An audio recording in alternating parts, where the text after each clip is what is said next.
3 months ago, we hopped on the Alaska Marine Highway in Washington with our van and Penelope and sailed north for Alaska with no real plans, except to see, experience, and appreciate as much of that pure Alaska magic as we could. And as we head into our last week here, we can't help but think what memory will stand out the most 10, 15, or even 50 years from now. Maybe it'll be the whales or the bears or too many bald eagles to count, and that's just to name a few. Or maybe it'll be the scenic flights over mountains and oceans, or the numerous glacier hikes, or the roads less traveled, or jaw-dropping mountain biking, or one of the hundreds of other memories we made along the way. Or, call me crazy, but maybe the best memories of Alaska didn't happen until this week. No, never let this end. For the thrill of it, we can have with no regrets.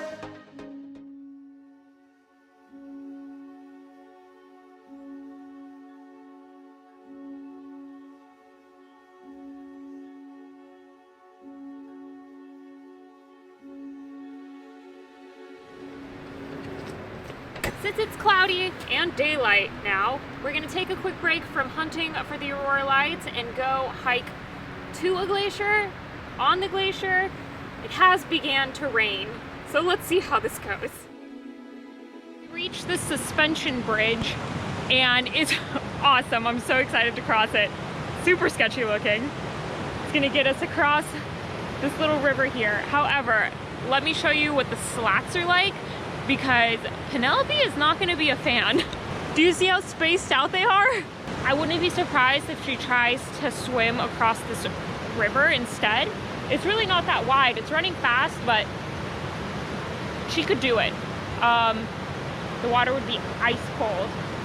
So that's plan B. I guess plan C is Evan carrying her across, which could also happen.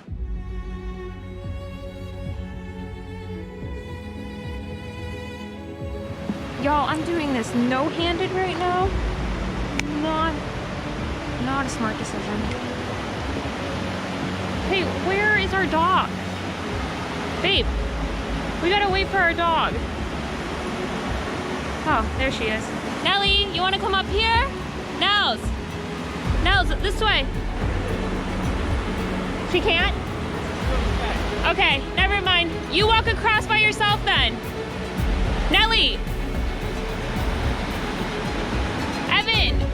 After a first failed attempt to safely get across the bridge with Penelope, we reset and I crossed alone with hopes that Penelope would follow along on land. Oh my god, this is very scary. Woohoo! These slats are just wide enough that you can stick a foot in there. Oh my god. Oh my god, I'm only doing this with one hand. I'm at the halfway mark. Y'all, this slat isn't even a whole slat. It's like turning, like angling to the left.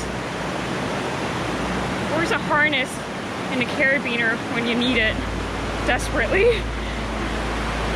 And a third hand. All right, well, Penelope's taking a stab at crossing on land. Meanwhile, I'm finishing up here. Oh, Penelope made it to the halfway mark. Now, dude, she's crazy. Our dog is a banana. She'll follow us anywhere, which is unsafe. Oh my God. She made it across. Good job, P! Good girl! Don't come up here. Oh my god, she's coming. Nellie! Careful. All right, we're turning around. Come on. Oh. Good girl. I feel like I'm watching a six-year-old man walk across the road. Ah!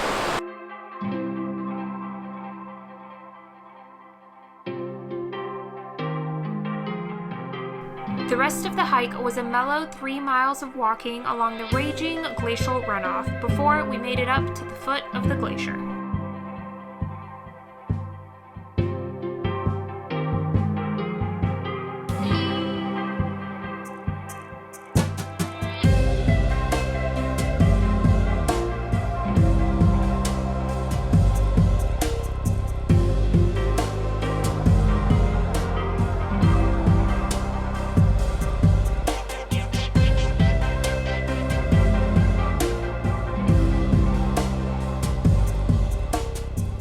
We got right up close to the glacier there. We are calling it the Golkana Glacier. We didn't make up the name. That's what Google Maps said. Yes, and it was a nice little walk, not hard at all, except for these rocks that are a little pointy at times. But now we're heading back down toward the van, and it looks To cross that the suspension bridge again. Should be fun. yeah, and it looks pretty down there.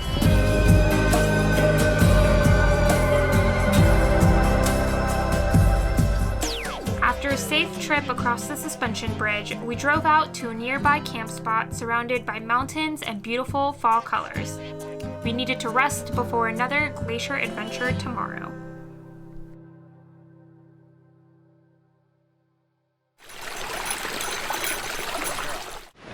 It had a lot more light coming into it. Oh yeah, way prettier. Did you hear that? It puts into perspective how blue Mendenhall was. We are at the Castner Glacier, which is where we thought we were going yesterday, but it was not the Castner Glacier. It's a pretty short walk from the road. Nothing too technical, basically no elevation gain. So we've got some popularity happening. There's a few people in there for sure. I think we're gonna wait out the larger group, see when they leave, and then we're gonna head on in there.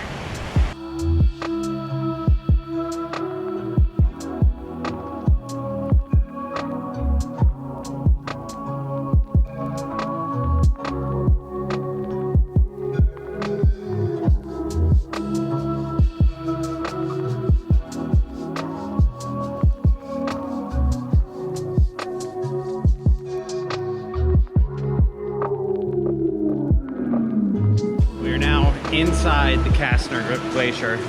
This is so cool, actually. I don't think we expected much from the outside. No, but it inside, is definitely scary. There's a lot of rockfall happening at the entrance because there's a lot of rocks sitting on top of this cave. And it's just keep falling. I just got nailed by a drop that landed right there. So this is a lot different than Mendenhall. A lot bigger. We're standing on like legit ice right now. And it's a little slippery. We didn't bring any of those bikes. And we're gonna go explore this cave. The light goes away. It's just luck.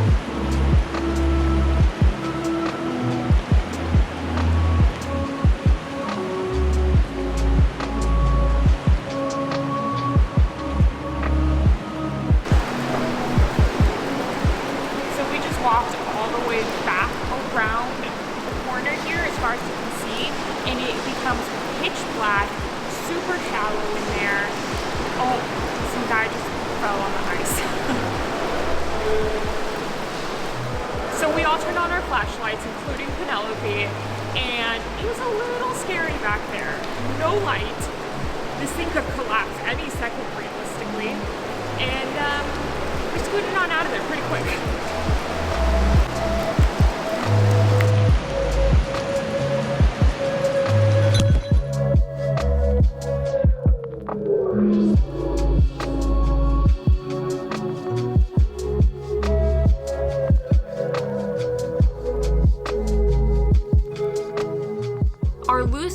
Travel plans never included a stop in Fairbanks, but with the northern lights making frequent appearances lately, there's no better viewing location in Alaska, so we headed north.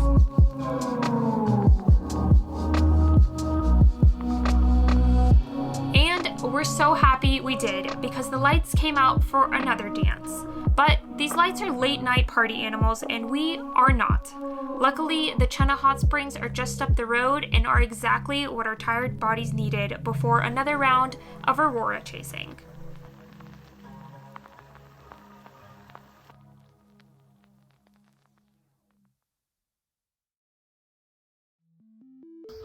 You can't see the lights right now through this phone, but I'm recording our audio. Oh my god. And the auroras are dancing above us. We are completely sober. It literally, right now. oh my god, it's like we're under a dome of laser beams. This is the second time it's gone into dancing mode in less than an hour. The fact that you can see this through my phone right now tells you how strong it is. My neck is gonna be cramped. So we've been chasing these lights for a while now, and we thought we saw some pretty good light shows. We were ready to leave Alaska. We were like, we saw the northern lights. They were great. They were bright. Green lights. Even better in the camera. Until tonight. Until tonight. Wow. There are these forecasts online that like try and not get your hopes up. So like we hopped outside when it said that it was gonna be kind of out tonight, but like not very good. Low KP number. Within minutes, we had nothing set up. The sky blew up with laser beams. Like everywhere, all the colors. It wasn't just like one little like streak off in the distance. It was circling us. It was absolutely mind-blowing. There was a photographer kind of nearby, like within shouting distance of us, that definitely thought that we were bananas. Definitely, Melanie in particular. Melanie was yelling like, "Do you see that? Yeah, I see it. I'm trying to get a picture."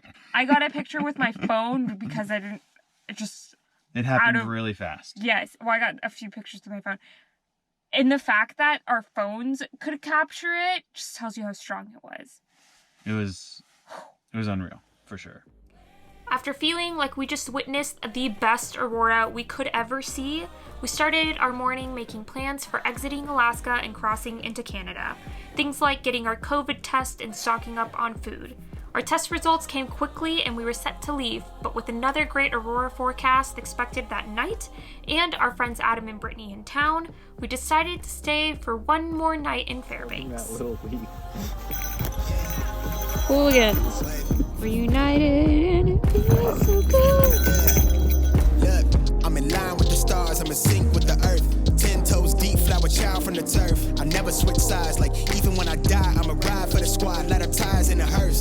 I've been on a vibe, kinda hard to describe. I'm in between, I'm good and it's fine, but I'm tired of the grind. Then I come alive in the night to realize I'm in the middle of the time of my life. I'm never so packed for the stack, never lied on the rap, got a bag from the way that I write it. Queen looking Tyson, do that ass survive, doing 80 to the house, then I hit it to the sky change. Haters on a tirade, talking to the grip in the face, be still, let that hate stuff fade. We all want the same, we all want a meal in the safe. I wanna live like I'm trying to reach enlightenment. Trail spill from my lips, feel bent from the bit, take a sip till I pass out.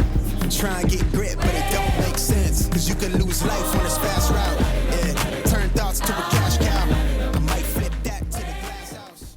Witnessing the northern lights is indescribable, and we wish we could see them every night. But with winter weather around the corner, it's time for us to head south. We are headed out of Alaska. First, gotta stop at Costco and fill up. Northernmost Costco. And Now they got a treat. Penelope just devoured a treat that she got from the gas station attendant. So that was really nice. It's a good, nice ending to our Alaskan trip, and pretty much sums up what Alaska is like. Extremely friendly. Extremely friendly and dog friendly. Before we leave Alaska, there's one last stop we can't miss, and that's a visit to North Pole, Alaska. Sure, it's mostly just a gift shop, but it's a very cute one. I saw that.